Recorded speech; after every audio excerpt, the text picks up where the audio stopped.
Mr. Papadopoulos, we are really delighted that you've made time to come out of your busy schedule here at the conference to chat with us a little bit.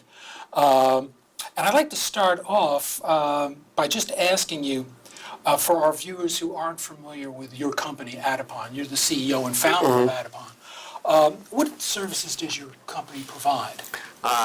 Okay, thank you for inviting me first. The Atypon actually works with publishers. It helps them publish their content, make it discoverable, and monetize it. So it's been in service for 20 years. A lot of the websites that readers are using to go and read the scholarly content, the scholarly articles, are essentially hosted by Atypon. Okay, so it's a publishing platform. It's a publishing, we build the technology and service the technology as well. What would you say separates you from the competition? Because there are other people out there that do the same thing. Yeah, absolutely. Absolutely. There have been many others always. Our emphasis is on technology and the capabilities that technology gives to publishers. The vision of the company was basically we saw an opportunity that was not fulfilled by the market, and the opportunity was that the publishers had to be more active in electronic publishing than they had been previously in the print. So it was not, the publishers were preparing the content, and then they were sending it over to the printer, and now they were just sending it to the digital publisher. Essentially, we wanted to make it different. We need to have a different relationship. We wanted to actually engage the publishers and their staff in the presentation and update of the content and in the ways that they would interact with their website. In a sense, giving them more control. In a sense, giving them much more control. You founded the company more than 20 years ago, and I'm wondering, Yes. and you kind of hinted at this, what was it about market conditions at the time that made you think that the time was ripe to go forward with Atypon? Yeah, well, the market conditions were actually, if from a standpoint, were horrible. I should never have started Atypon, but I didn't know at the time. So I was. That's one thing about if I had the experience now, I would not start it back then. So there were about 20 other companies, 25 other companies, small startups and big companies, including big companies like IBM and Netscape at the time, that were vying to provide these very services. But we realized that there was nobody who really cared so much about the subject as we did. We were a bunch of PhDs, and we really cared deeply and understood the subject very well. And the other thing was our emphasis on using technology to help publishers do the things that they wanted to do, rather than being just a service company where you throw the content over the wall and somehow things happen to it. So we wanted to actually bring publishers in. Okay. Well, I'm fascinated by people like you who are entrepreneurs. And your company's been very successful. You have over 350 employees at the current time. Correct. What did you see that others didn't?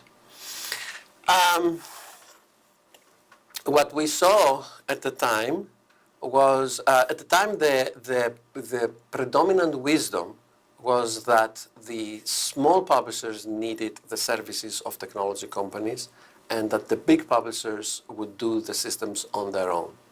We actually went about it in the opposite way. We thought that the kind of technology that we could develop was something that publishers did not have any experience in developing.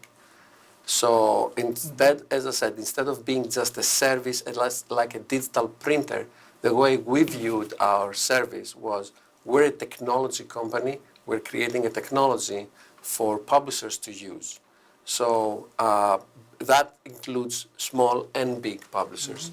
And so, as a matter of fact, we started with big publishers, which was thought, unheard of, to actually outsource their content. At the time, it was considered that they're outsourcing their content to essentially to a technology company. They were not outsourcing their content at all. Publishers were always in control, we were a technology company serving the publishers in a better way. But you were able to get them to trust you, to take their... And yes, it was a climb. I didn't say that, I shouldn't say that it was easy. It didn't happen overnight. Yes, yes. It took about 5 years for a big publisher to trust us, for the first actually publisher to trust us. The first was big, Academic Press. And then they proceeded to sell themselves, which basically we lost them. But then it was Blackwell, and then others, and then of course a multitude of publishers. So we currently host about 1,000 websites. That's quite impressive. What strategies did you use to get those folks to trust you? It was, frankly, I didn't have an MBA, I didn't have any business degree. I only thought of what would make sense. And at the time, it was just talking to them about an idea. The first publisher that we got, we didn't actually even have the technology to show it to them. We only sketched an idea of what the technology should be. And they trust us enough to actually allow us to build it. And that was in competition with people who actually had the technology. We went down to 2 they sent to, I think, 25, they told me. They got back 8 proposals. They whittled them down to 2. 8 other proposals. They whittled them down to 2. One was IBM and the other was Atypon. And Atypon won, not even with slideware. We didn't even have slides at the time. So it was gutsy, the first sale. It was definitely gutsy. After we had the technology, we were showcasing the technology and essentially selling the idea of this is the difference with everybody else. This is our mission. Our mission is actually to allow publisher staff to do things on their side. And the publisher staff loved it. It sounds like you sold a vision to them. Yes. The first sale was only a vision. Just vision. Well, I understand Atypon has recently been purchased by Wiley. Is that correct? Do you think will that impact your services? Well, we've been actually for over a year now. We've been under the Wiley management. The Wiley management allows Atypon to actually run independently of Wiley, which is a great thing. So we kept with the whole structure. Everything is exactly the same way it was, we were always a profitable company, so we didn't need any, we didn't need to ask for money from Wiley or anything like that. They want us to migrate their platform onto Literatum. They were afraid, essentially, that we might do something untowardly. They have a large portion of their business hanging on that. And they also believe in publisher-wide initiatives, in cross-publisher initiatives. And technology they see as a ground for collaboration between publishers, which is a very correct thing to see. Publishers are challenged by technology, and it's about time for them to actually pull their assets together. And what they saw in Atypon was essentially the strongest player, twice the size of the next competitor, clearly very successful, growing at a faster rate than everybody else, investing heavily in technology. That has always been our motto, is to invest more and more into technology, to do more and more things. There is no end to the things that we can be doing. Our ambition is great. And that's what inspired them, I think. But they let us do our own investments. They let us do, they help us in some cases with acquisitions, which is great to add to our capabilities. So we have actually done 2 acquisitions under Wiley, both of them small, under the radar. And they also help us in the sense that we have now people inside the publisher that we can go and talk and test our ideas. In the old days, we had to come up with this in a vacuum, with ideas of what publishers need in a vacuum. Now, we can actually talk to them, or they come to us more easily with a problem rather than with a solution, and they let us develop it. Well, I've read that one of your real desires is to expand what your company can do. And it sounds like Wiley will be and help you do that, or is actually helping you Wiley do that. is very helpful in that. It helps us expand beyond just the content delivery into capturing the entire gamut of the scholarly pipeline, essentially. So it helps us with increasing our reach tremendously. And your platform it is called Literatum? Literatum. Literatum. You've mentioned in the past that it's engineered for active publishing. Correct. What does that mean? Yeah, this is basically the active publishing means that the publisher is an active participant in the publishing of their content, and daily their staff can interact with the website. It's the difference, as I was always saying, is the difference between when you're writing a document. Do you want to actually sit in front of a word processor and write it yourself, or do you want to give it to somebody? They write it, then they give it to you back for corrections, and then you have all these pipeline. We want publishers actually, we want our systems to be like a word processor, where the publisher can sit down and write their own story. And every publisher is different, and they have something that they want to say. So publishers on Literatum can create new types of content, can create new business models themselves. They don't have to come to us. They can create a new report. They can create a new data set. If they want to capture some event, they can look at their reports without coming to us, without having involving engineers. They get their staff, who are non-technologists, can go in and change their site. Not only change their site, we have publishers who actually create new websites by themselves. We don't even know. They don't even tell us. They don't have to. So the software is that user-friendly? The software is that user-friendly. So when you had the Ebola outbreak, Elsevier decided that they want to create an Ebola-specific website with all the content on Ebola that they have, plus other news and other information. They created it in a day and a half themselves. Wow. They didn't involve us. We didn't know it. They told us, this is our new site. Go and look at it. Tell us what you think. So they just have that flexibility? They have to this just go ahead flexibility. and do That's it. active publishing. Okay. I can understand why that would be attractive to a company, a publishing company that wanted to. Right. From your perspective, what do you think are the key challenges for publishers in today's online environment? Publishers, research publishers in particular, I'm not going to go into books publishers, they have a different sort of problems. We deal mostly with research publications. Research publishers have problems both from governments regulatory, essentially, that want to interfere with market forces. So that's one big challenge. The other big challenge is from technology initiatives that essentially take away content from the publishers, and then they're using it as their business model. Essentially, they look at their content being used as for somebody else's purposes to create their own business, and essentially they steal the content and they create a business out of that. So this is a big problem, of course, for publishers, and that needs to be solved. The other problem, of course, a perennial problem for publishers is, and for any business, is as the market changes, as the expectations change, you always have to make sure that you're creating value, and you always have to make sure that you're relevant and that you're giving back more than you take. That your customers really value. That your customers really value what you're doing. You cannot keep static in this world. You have to always advance. You have to always provide new value to your customers.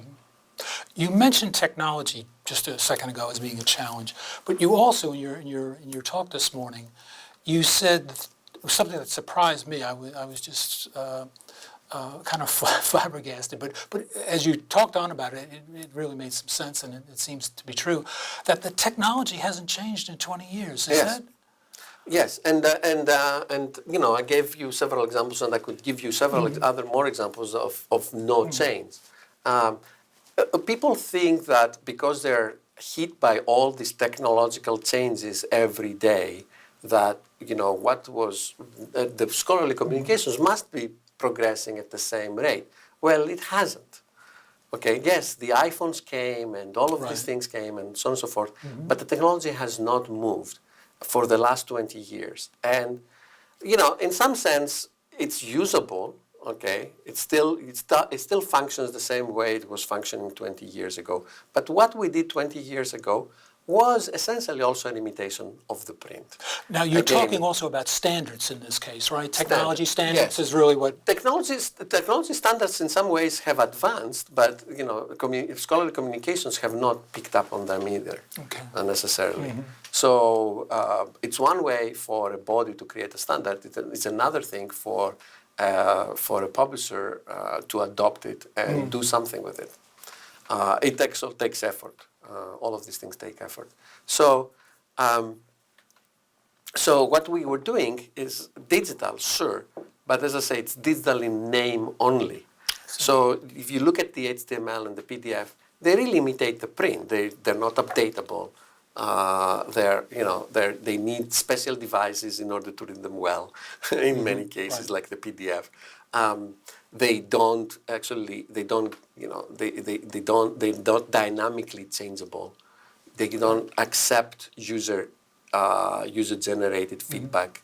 They're one way. So it's again something like the print, it's but it's now bits and bytes instead of and it can be distributed of a paper.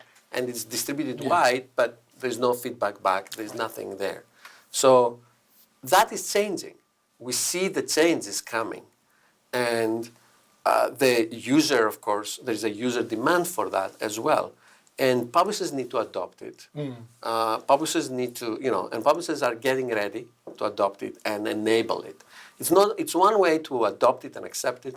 It's another thing to actually enable it and push it as well. So we're going to see a whole change, from authoring all the way to the final product, I think. Could you elaborate a little bit on what type change are you actually talking about? Well, as I said, the formats are, fundamental to that change. One way of what I'm thinking about is when you actually give somebody a typewriter, guess what he's going, or a word processor, guess what we're going to get back? A long document. Okay. When you give him a system in which he can actually create the same type of work, but in little bits and bytes that actually explain why he's doing what he's doing at every step of the way, then what you're going to get is something much more rich and much more usable. Okay. How do you think that's going to impact the services and the product that publishers will be providing in the future? I think that it's going to impact tremendously because the publishers are going to shift more services towards their authors. They're going to provide many more services for their authors. Okay. What about readers? How will readers be impacted? Readers will be impacted by the new formats in that they will have richer content that is more relevant, that will actually allow them to get pieces of information more quickly. And the formats themselves, what are they going to look like? The formats themselves will look like HTML, most likely, in some ways. But the structure is going to be different. It's going to be richer. And it's going to have attributes that do not exist right now in this. Basically, what we have right now is like a papyrus. You just read it from top to bottom. So and you're saying this will be richer. It will be richer. It will have. What does that richness entail? It will entail semantic information, so that you can actually get to understand. You have more linkages to outside content, and you will get to understand more the text more easily, and the text will understand what you need to read. That's interesting. The text, so it'll automatically direct you to the next... Direct you to the portions that you need to read. It sounds like artificial intelligence is going to play a big role. Well, machine learning, yes. Machine learning will play a big role in that. That's really fascinating. It's interesting. Brave new world coming. hopefully. It's going to take time. It's not going to be tomorrow, but we're working on it. And aside from Atypon, who else is considering this and doing this? Or Aside from Atypon, I think the big investment right now in technology for scholarly communication is done by the big publishers, by the two big publishers and Atypon, frankly. I don't see much appetite for investment from other organizations. Okay. The reason is that they are small.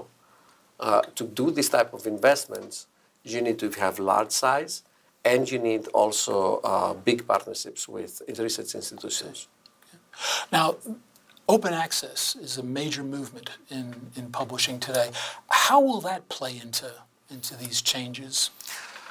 Publishers and large and small have embraced actually, I would say, open access.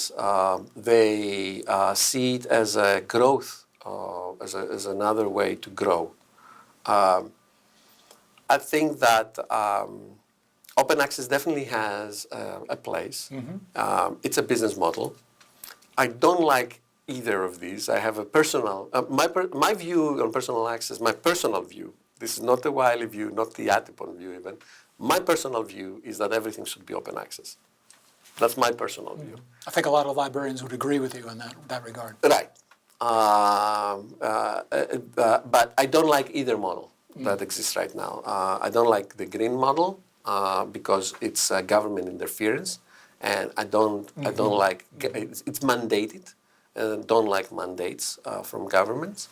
I don't like the gold model because, essentially it was called vanity publishing in the old days. I know that there is different kinds of gold model, and there is gold model with reviews and everything else, but the gold model would have a problem supporting very high-end research publications, like, for example, Nature or the New England Journal of Medicine, where they publish a very, very small proportion of the articles that they receive. So the APC charges would just be, exorbitant. So I don't think that is the right model for a lot of publications. Is there a workable model that you see for open access? There is. It's my personal, what I call the platinum. So my favorite model, I haven't seen really anybody describe it, but maybe there is out there. I'm not saying that's a new idea. But my favorite model is that publishers should not be charging for access to the content. Okay, publishers should be charging for publishing to the content, to the authors.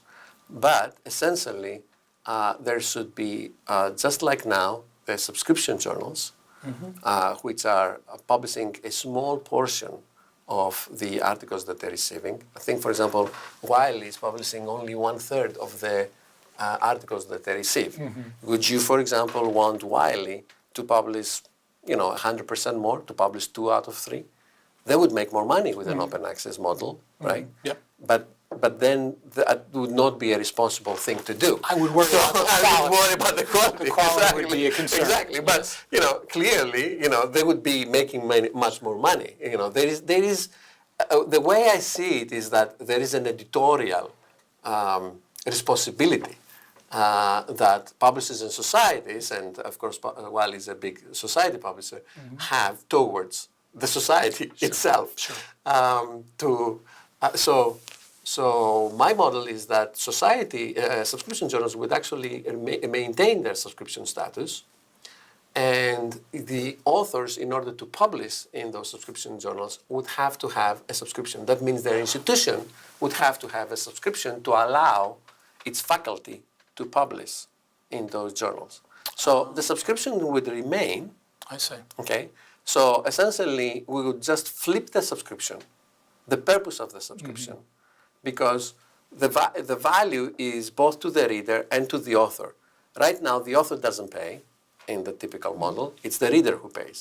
So essentially, we pay for reading. In my view, why should we be paying for reading? it's essentially, journals provide essentially a validation and the distribution for the authors. Right. And therefore, you can charge the authors. You don't exactly charge the authors, you charge the institutions that the faculty that have these authors as faculty. So your argument is that the publishers are really providing a service for the author. The publishers, essentially, my view is that the publishers provide a service for the author. So they could make the author manuscript available for free. Everything else that the publishers provide as value, okay, all the commentary on the article, the editorial reviews, open reviews, essentially I'm advocating also open reviews. Everything else is actually things that the publishers have organized. You only get access to it if you pay a subscription. But you do get access to the content. You do get to the original access to the original content. So the subscriptions would either be paid for by the authors themselves or their institutions? Their institutions. The institution will That's how pay it work. because essentially it's the same service that they provide now. Don't forget, I mean, most of these institutions, the readers are also the authors or at least aspire to be authors in those publications. So as an institution, I would want, in order for me to actually have people come to my faculty open positions to apply for my university, I would like to say that we offer access to all these publications. How will this impact libraries? And where do libraries fit into this mix? It doesn't quite impact. I think some libraries will be impacted more than others a little bit, but it changes. But in my view, we should just try to keep the subscriptions pretty much the same as it is right now, or similar at least. So the libraries would still be the funding agents? The libraries will still be the funding agents, essentially, yes. And provide instruction about how to access, discovery, Correct. capabilities, and those So kinds of essentially, they help their authors, not their readers. Now they're helping their authors. So they would be working with the faculty? They will work with the faculty. They will be working with the faculty who want to publish, about advising them where to publish, a good place to publish. As I said, publishers will be investing in services towards the authors. So there will be a full gamut of all these things that libraries can be doing. So that they'd be more involved helping the faculty understand their publishing options? Correct. And then also do what we've always done, and that's help readers find the material that they need and give them advice as to what might fit into their research. Right. But you will see librarians, I think, more actively involved with faculty and authors.